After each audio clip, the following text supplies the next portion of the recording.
Welcome, dear friends. Today I will share with you the triumphant story of a voiceless waitress who overcomes tragedy, finds justice, and speaks her truth. Enjoy the story. Tanya Novak wiped the sweat from her brow as she cleared another table at Ray's Diner, the little restaurant off Route 66 in Nowheresville, Kansas, where she'd worked as a waitress for the past 5 years. It was a nothing job in a nothing town, but it paid the bills. Barely. And it allowed her to save up, little by little, for the surgery that would one day give her back her voice. You see, Tanya wasn't like the other waitresses at Ray's. She was mute, unable to speak since the car crash over a decade ago that had taken her parents' lives and damaged her vocal cords. Now in her late 20s, Tanya dreamed of the day she could afford the corrective surgery and maybe, just maybe, start a new life somewhere else. Somewhere she could use her voice to help people, as a doctor perhaps. It was a distant dream, but it kept her going.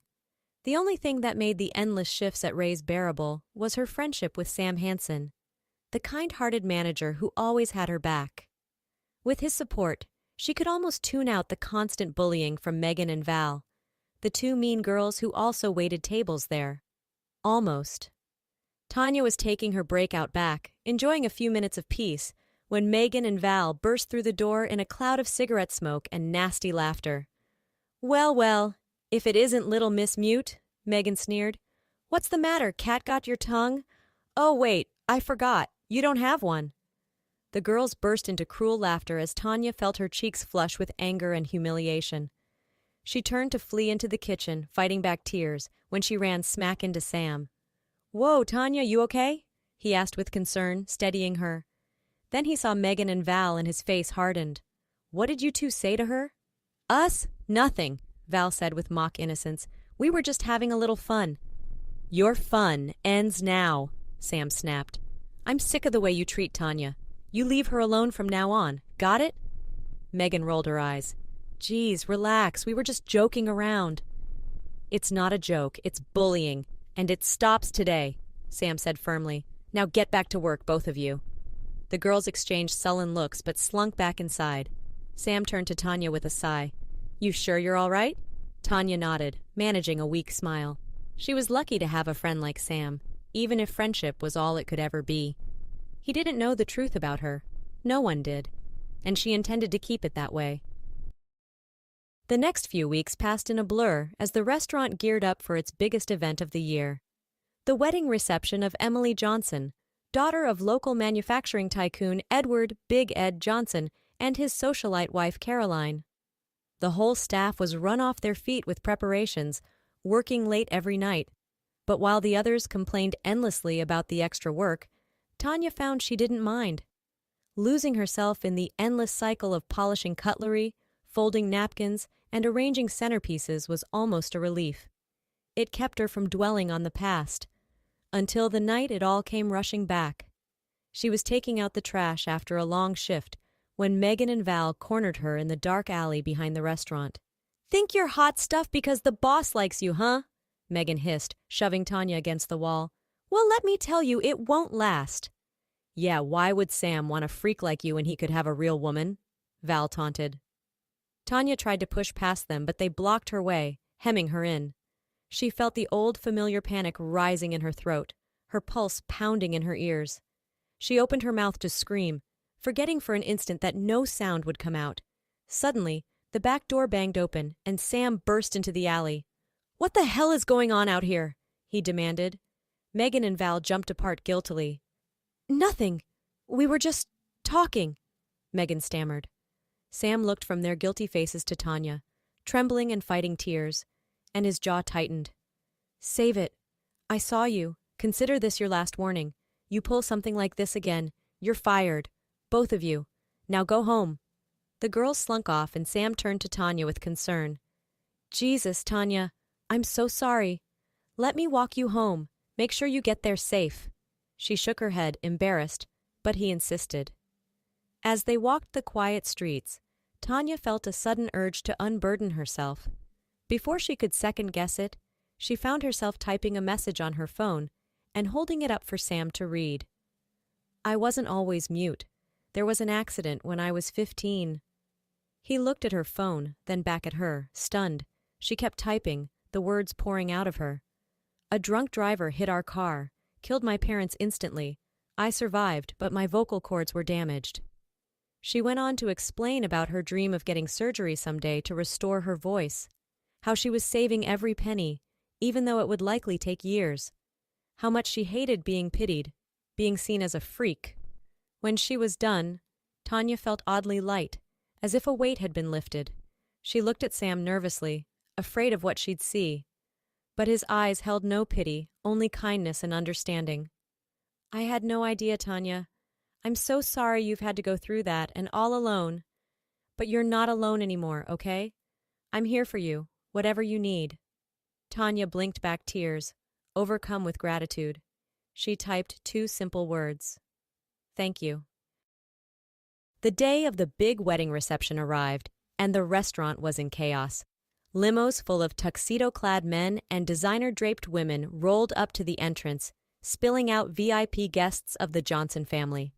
As Tanya rushed around pouring champagne and clearing hors d'oeuvres plates, she tried to ignore Megan and Val's stage-whispered taunts every time she passed their stations. After the alley ambush and Sam's final warning, the mean girls were too savvy to confront Tanya directly. But their campaign of snide remarks and dirty looks hadn't let up. At last, after the toasts had been made and the 12-piece band struck up, the bride and groom led the way into the dining room, followed by a beaming Mr. and Mrs. Johnson greeting their guests. And that's when Tanya saw him, and her blood ran cold. Big Ed Johnson, father of the bride, and the man behind the wheel that fateful rainy night 15 years ago. The man who drunkenly swerved into their lane, plowing into her family's car. The man who'd staggered away from the crash unscathed while her parents lay dead and she lay bloody and broken, vocal cords shredded and voice silenced forever. She'd seen his picture in the papers over the years, of course. He was a local celebrity after all. But to see him here, now, in the flesh, it was like a waking nightmare. He'd never been charged, never faced justice, his team of high-priced lawyers no doubt making the whole thing go away. And now here he was, celebrating his daughter's wedding, without a care in the world. "Tanya, table 6 needs water." Sam's voice at her elbow snapped her out of her daze. She stared at him uncomprehendingly for a moment, before nodding and grabbing a pitcher, hurrying to fill glasses. She had a job to do, no matter what. She just had to get through this shift. But as fate would have it, she wouldn't make it through unscathed. Halfway through the entree service, a sudden commotion broke out at the head table where the Johnsons sat. Mrs. Johnson had collapsed, clutching her throat, her face turning blue. She was choking. "Somebody call 911!" a woman screamed as the guests erupted into pandemonium. But Tanya didn't hesitate.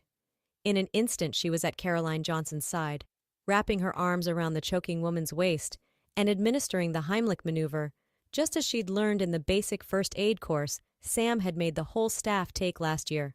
1 thrust, 2, 3, and a chunk of lobster went flying across the room as Mrs. Johnson gasped for air, color flooding back into her face. Tanya lowered the dazed woman gently into her chair, just as the EMTs burst in. Mrs. Johnson grasped Tanya's hands, her eyes shining with gratitude. You saved my life," she croaked. Then her gaze shifted, focusing on something over Tanya's shoulder, and Tanya turned to see Big Ed Johnson himself standing there, staring thunderstruck at the mute waitress who had just rescued his wife. A glimmer of recognition flickered across his face, and just for an instant, their eyes met. And in that moment, Tanya knew that he knew exactly who she was, the ghost of his past, the living reminder of the lives he'd shattered with his selfishness and greed, come back to haunt him at last. The rest of the reception passed in a blur. The paramedics checked Mrs. Johnson over and declared her fine, just shaken up. The band struck up again and the guests returned to their revelry, the momentary drama forgotten. Only Tanya moved through the routine motions of her job like a sleepwalker, her mind reeling.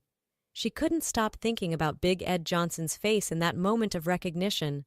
The shock, the guilt, the fear that she might somehow expose him after all these years. As she carried a tray of dirty plates back to the kitchen after the last dance, She overheard Megan and Val whispering with the head chef, something about that mute freak, saving Mrs. Johnson, and how long till she's squealing to the tabloids for her 15 minutes. Bile rose in Tanya's throat. If they only knew. After the last guests straggled out and the staff finished cleaning up, Sam called everybody together. I just want to say, we all owe Tanya a huge debt tonight. She kept her cool in a crisis and quite possibly saved a life. Let's give her a hand. The staff clapped and cheered, even Megan and Val forcing smiles. And Sam looked at Tanya with pride. You're a hero, Tanya. Thank you. Tanya smiled uncomfortably at the attention. She was no hero. Just a broken woman who'd been in the right place at the right time. All she wanted was to go home and forget this night ever happened. Sam insisted on walking her home again, and as they strolled the quiet midnight streets, she found herself typing into her phone once more, the words spilling out faster than she could stop them. That man tonight, Mr. Johnson. He's the one who caused my accident. The one who ruined my life. He was drunk, and he hit us, and he killed my parents, and he took my voice, and he got away with it. And now I saved his wife, and I could destroy him, but I don't know if I can. Sam stopped dead in his tracks, staring at her phone screen, and then back at her tear-streaked face. My God, Tanya. She shook her head, wiping her eyes. I'm sorry. I shouldn't have dumped all that on you. I don't know what to do. He took her hands, his eyes intense. You do whatever you need to do, Tanya, and I'll stand by you no matter what. I promise. She managed a shaky smile, squeezing his hands, and as she looked up at this good, kind man who believed in her, who saw her, something shifted inside her, like a spark flickering to life. Maybe there was still hope for her after all.